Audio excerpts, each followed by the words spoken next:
berisiko karena saya ingin membentuk pemerintahan persatuan nasional yang kuat berpasang koalisi yang besar.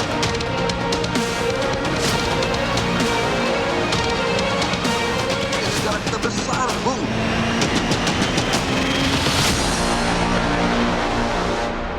Ya, mungkin saya ke Mas Agung dulu deh. Jangan sampai kita salah kaprah ketika koalisi gemuk nanti akan untuk pemerintahan ke depan. Pak Prabowo ini memang menjadi kabar baik untuk partai politik pendukung dan juga yang mau masuk bahwa kalian punya jatah banyak ini. Karena kan sempat juga keluar statement bahwa justru kita mau mengakomodir menteri-menterinya Pak Jokowi dulu ini. Wah, ini kan bisa gigit jari juga partai politik, bagaimana? Iya, perimbangan itu yang memang kita akan tunggu. Apakah proporsinya lebih besar ya kalangan profesional, timnya Pak Jokowi yang sebelumnya sudah menjadi menteri, atau teman-teman partai yang memang ada banyak yang bergabung kan atas nama plus itu.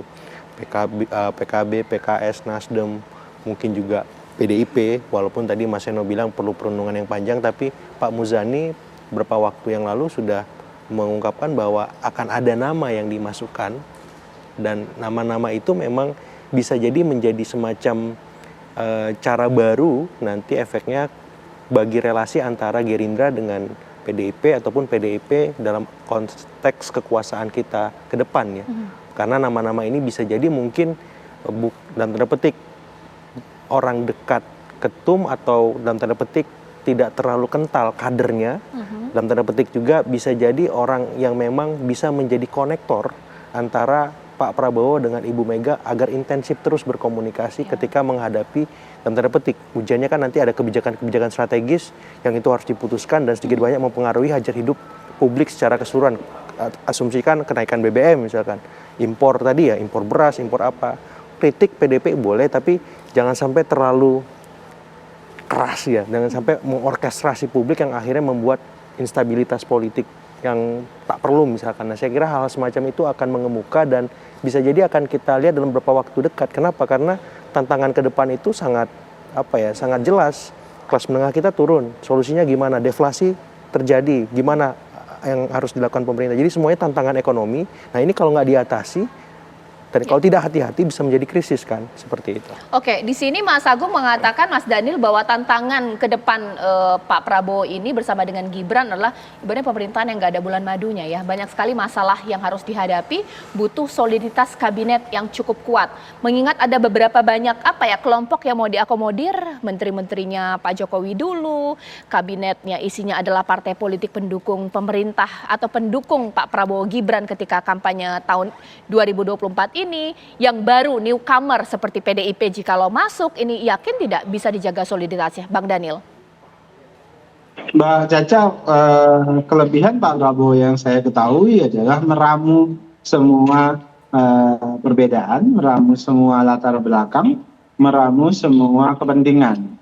Jadi itu yang selalu menjadi salah satu kelebihan Pak Prabowo, dan kami berkeyakinan apalagi itu sudah menjadi keputusan Pak Prabowo pasti akan mampu meramu semua latar belakang yang berbeda-beda itu dan juga kepentingan yang berbeda-beda yang kemudian beliau satukan menjadi kepentingan yang sama, yaitu kepentingan untuk bekerja bagi bangsa dan negara dan tentu untuk kepentingan rakyat. Seperti tadi saya sampaikan, Pak Prabowo sejak awal itu sudah mewanti-wanti semua partai politik dan semua anggota kabinetnya nanti yang berasal dari berbagai unsur, bahwasannya Pak Prabowo tidak menginginkan adanya double loyalty. Pak Prabowo ingin ada loyalitas yang tunggal. Kemudian kedua, ketika partai politik mengirim kader-kadernya, tadi syaratnya harus profesional. Kemudian kedua, Pak Prabowo minta dan sudah sampaikan juga kepada pimpinan-pimpinan partai, beliau tidak menginginkan setiap menteri yang bekerja di kabinet beliau itu dibebani dengan beberapa tugas-tugas yang tidak sebagaimana mestinya oleh partai politik. Misalnya dibebani secara finansial dan sebagainya. Nah, itu yang Pak Prabowo sebutkan tadi di forum PKB. Pak Prabowo tidak ingin itu terjadi karena Pak Prabowo ingin memastikan semua menterinya, semua wakil menterinya itu bekerja untuk kepentingan rakyat dan ingin memastikan praktek korupsi itu bisa kita minimalisasi di pemerintahan Pak Prabowo ke depan. Oke, Mas Seno, saya nggak tahu ya, benar atau tidak, atau mungkin inilah anggapan dari masyarakat bahwa apakah memang karena sudah ada kriteria atau keinginan dari Pak Prabowo kalau mau masuk kabinet tidak ada double loyalty atau loyal kepada ketum, harus loyal kepada presiden seperti itu. Sementara kita tahu PDIP tegak lurus kepada ketum juga, Mas Seno. Ya saya rasa kan dalam konteks ini besok setelah tanggal 20 maka Pak Prabowo adalah pemimpin tertinggi secara politik di Republik ini. Presiden itu kan pemimpin tertinggi. Maka dalam konteks itu saya rasa sudah tidak perlu dipertanyakan lagi bahwa semestinya siapapun yang bergabung di kabinet itu ya menjalankan tugasnya sebagai menteri dengan profesional dan all out menjadi bagian dari tim presiden yang bekerja secara total, secara tuntas. Dan oleh karena itu pula saya yakin bahwa pemerintahan Pak Prabowo ke depan juga akan independen. Artinya pemerintahan beliau akan berdasarkan bagaimana sikap politik dan pemikiran Pak Prabowo. Tidak ada tokoh politik yang semestinya bisa melakukan intervensi, melakukan cawe-cawe.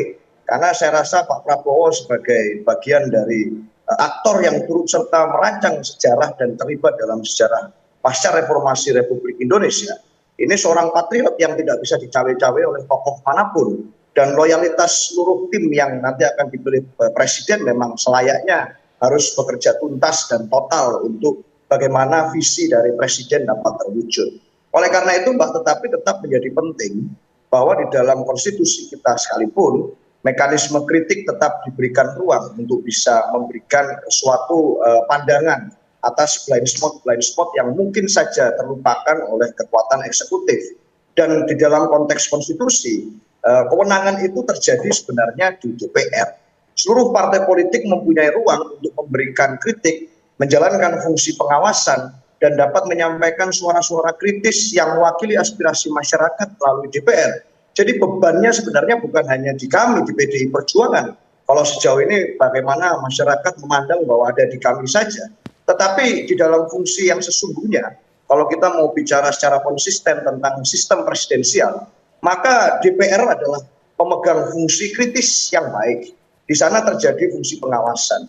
Dan di dalam situasi yang sama pula, ada situasi di mana kerjasama itu harus dilakukan. Dukungan harus diberikan secara penuh. Dan PDI Perjuangan sudah mendukung secara penuh. Bagaimana pemerintahan Pak Prabowo ke depan harus berjalan dengan solid. Yaitu dengan mengirimkan nama terbaik sebagai Ketua DPR RI, yaitu Mbak Puan Maharani. Seorang tokoh yang sudah berhasil menyolidkan DPR RI selama 1 periode kemarin, terbukti seluruh fraksi dapat menjalankan tugasnya dengan baik, merancang perundang-undangan, ikut serta mengawasi jalannya pemerintahan dan menjalankan fungsi anggaran. Dan saya rasa dukungan itu sudah diberikan dalam konteks pembagian peran antara eksekutif dan legislatif. Apakah nanti akan ada perkembangan-perkembangan di dalam dukungan itu? Saya rasa apapun bisa terjadi dalam dinamika yang hari ini terjadi. Tetapi yang pasti tetap sama. Setiap fungsi, setiap mekanisme harus dijalankan dengan all out. Di DPR harus dijalankan semua fungsinya dengan all out, termasuk fungsi kritis. Dan siapapun orang-orang yang ditunjuk secara profesional oleh Pak Prabowo untuk mengisi jabatan di kementerian, juga harus mengabdikan seluruh tugasnya untuk bangsa dan negara. Ideologi menjadi panduan, tetapi loyalitas pada bangsa dan negara. Itu Mbak Caca. Bang Daniel, boleh dong ditanggapi, kalau di sini kan sudah jelas ya bahwa kalau di eksekutif nanti menterinya jikalau masuk dari PDIP tegak lurus kepada presiden. Tapi bukan berarti kemudian di legislatifnya nanti akan yes man kepada presiden. Tapi kalau memang mungkin legislatifnya nanti kuat, susah juga ya kalau RUU nggak ada lolos menjadi undang-undang. Pusing juga Pak Prabowo. Bagaimana Bang Daniel? Iya, salah satu tujuan dari koalisi besar tentu adalah menjaga stabilitas agar kemudian kebijakan-kebijakan pemerintah itu bisa lebih akseleratif. Artinya proses pengawasan itu bisa tetap dilakukan sebagaimana mestinya. Kemudian di internal juga proses dialektika kan akan terus terjadi, mana yang terbaik untuk kepentingan bangsa dan negara, mana yang terbaik untuk kepentingan rakyat. Jadi tujuan dari menjaga stabilitas pada saat ini itu jauh sangat penting, karena dalam istilah Pak Prabowo hari ini kita membutuhkan persatuan. Hari ini kita membutuhkan keguyupan. Artinya rumah kita ini harus rukun, harus kuat. Kenapa? Karena di luar rumah kita secara geopolitik dan geostrategis itu sedang tidak baik-baik saja. Tingkat dinamikanya sangat tinggi. Potensi konflik yang anarkis itu masih sangat tinggi. Anda bisa perhatikan apa yang terjadi antara Israel, Lebanon, Palestina, dan Iran, Ukraina, dan Rusia, dan seterusnya. Dan panas dingin dinamika geopolitik dan geostrategis ini menjadi concern Pak Prabowo untuk memastikan di dalam negeri kita kuat, di dalam negeri kita rukun, di dalam negeri kita bersatu. Baik, terakhir Mas Agung, bahwa ini apakah jadi screening dari Pak Prabowo kalau mau masuk kabinet gemuk ini harus solid, kalau nggak solid ini nggak masuk kabinet gemuk, ini bagaimana? Ya, bisa saja, tapi saya ingin menegaskan bahwa ada 41% secara kuantitatif pendukungnya Mas Ganjar dan Mas Anies yang perlu kanal secara resmi di parlemen kita. Kalau itu tidak hadir dalam partai-partai politik kita dan itu akhirnya berujung di jalanan ekstra parlementer, ini lebih berbahaya sebenarnya, membuat situasi politik dalam negeri menjadi tidak baik gitu. Nah, saya berharap ya kalau boleh sama PDIP ataupun partai-partai lain adalah yang tersisa supaya kanal ini jelas dan masyarakat dengan enak. Tapi kalau memang sudah tidak ada, berarti ini masukan buat publik agar terlibat berpartisipasi semaksimal mungkin. Oke, baik, kita tunggu nanti kabinet gemuk dari Pak Prabowo ini akan seperti apa. Apakah kabinet gemuk yang mengakomodir semua partai politik atau mungkin kabinet gemuk tapi selektif juga, ini harus menjaga soliditas. Terima kasih Bang Daniel, terima kasih Mas Seno, terima kasih Mas Agung.